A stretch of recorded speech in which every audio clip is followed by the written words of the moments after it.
Hi, my dear Bollywood people say the world good morning. அன்பானவர்களே, உலக மக்களே, பண்பில் சிறந்தவர்களே, அன்பில் சிறந்தவர்களே.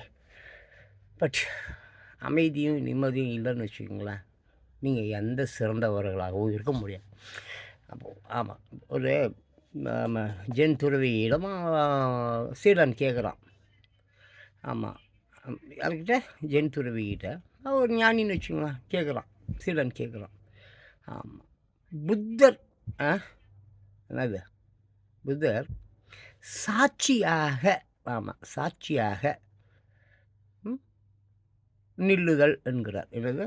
புத்தர் புத்தர் சாட்சியாக நின்று பார்த்தல் அப்படின்றார். புத்தர் என்ன சொல்கிறார்? சாட்சியாக நின்று பார் என்று சொல்கிறார். அப்போ சாட்சி என்பது என்ன? மனசாட்சி தாயா? மனசாட்சி தான்.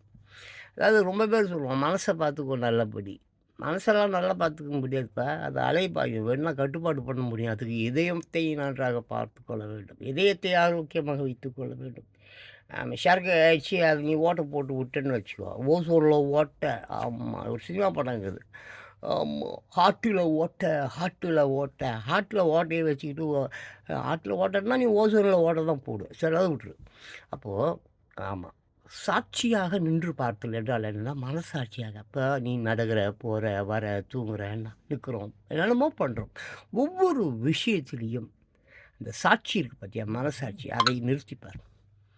ஆமாம், நடக்கும்போது மனசாட்சிக்கிட்ட கேட்டுட்டு, நான் நல்லா நடக்கிறேன்னா, ஒழுங்காக நடக்கிறேன்னா, அயோக்கியத்தனம் பண்ணல, ஒழுங்காக பட்டுன்னுக்கிறேன்னா, தப்பான மாதிரி நான் வேவ கூடிய ஒட்டி கூட பட்டுனல. இப்படி ஒவ்வொரு சின்ன சின்ன விஷயங்களிலும் நீ அக்கறை கொண்டு, அதை கஷ்டமாக தான் இருக்கும் ஆரம்பத்தில், இல்லை கட்டுப்பாட்டுக்குள்ளெல்லாம் வராது. பட் போக போக எல்லாம் சரியாயிடும். சொல்லுவாங்கள்ல, அதுவாக சரியாயிடுங்க, எல்லாமே பழகிட்டா தானாக சரியாக போயிடும் அப்படி சொல்லுவாங்க. அப்படி சின்ன சின்ன சின்ன சின்ன சின்ன விஷயங்கள் எல்லாவற்றிலுமே மனசாட்சி அங்கே உள்ளவை. சாட்சியை நிறுத்து.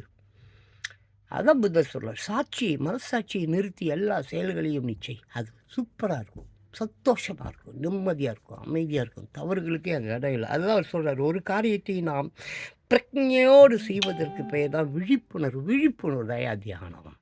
விழிப்புடன் செய்வதை நாம் தியானம் என்கிறோம். விழிப்போடு நீ எதை செய்தாய் சொல்லி பார்க்கலாம்.